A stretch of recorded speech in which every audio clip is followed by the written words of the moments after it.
La grâce est une influence spirituelle et légale qui rend l'impossible accessible.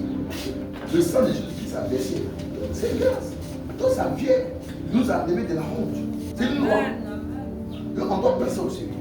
Elle n'est pas une faveur fragile. Elle te positionne dans le royaume. C'est la grâce. On ne méritait pas. Tous ont péché. On était privés de la gloire de Dieu. Il n'y avait même pas contact de cette grâce par le sang de l'agneau. Jésus-Christ. Ce n'est pas une faveur fragile, mais c'est une intégration dans la gloire de Dieu. On est dans la grâce, mais on ne vit pas comme ça.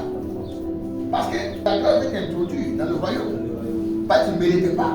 Maintenant, c'est à toi maintenant de jouer ta partition en obéissant à la parole de Dieu. Tu dois plus vivre dans le désordre. Mais quand on fait affaire de Dieu, on ne te voit pas. Mais quand on fait l'affaire du monde qui est là, tu aimes les choses du monde par rapport à Dieu. Elle t'introduit dans le royaume pour que toi maintenant tu appliques la parole de Dieu. Même grâce à tes dégâts, tu regardes au de la femme là. Hein? Tu as couché derrière elle. Il faut t'asseoir et réfléchir. Pourquoi elle n'a pas dit ça? C'est une loi. La grâce, elle est gouvernée par le sang. Et elle est activée par la foi.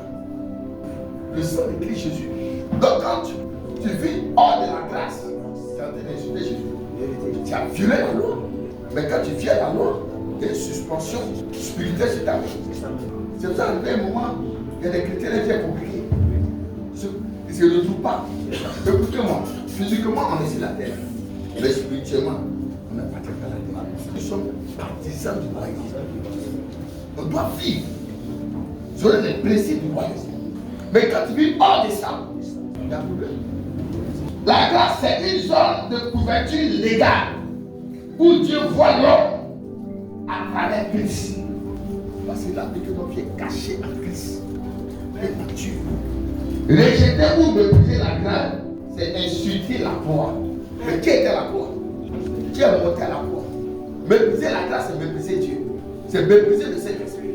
C'est ça la Bible dit dans 2 Corinthiens chapitre 6, verset 1. Ne recevez pas la grâce en fait.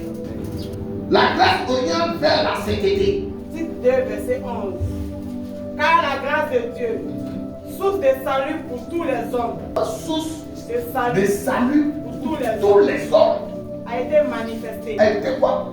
Manifestée. Elle nous enseigne à renoncer à l'impiété. Elle nous enseigne à faire quoi? À renoncer à quoi? À l'impiété. À l'impiété. Ce qui n'est pas bon. Les coloris, on ne doit plus le faire. Parce qu'elle nous oriente vers la sainteté. Mais toi, tu as reçu la grâce là. Et puis c'est toi qui es dans la poubelle, dans le mensonge, l'escroquerie, chercher femme, des gens. On les amène à renoncer à la convoitise mondaine. Les choses qui sont dans le monde. Parce que Jésus a dit dans sa parole, celui qui aime le monde, la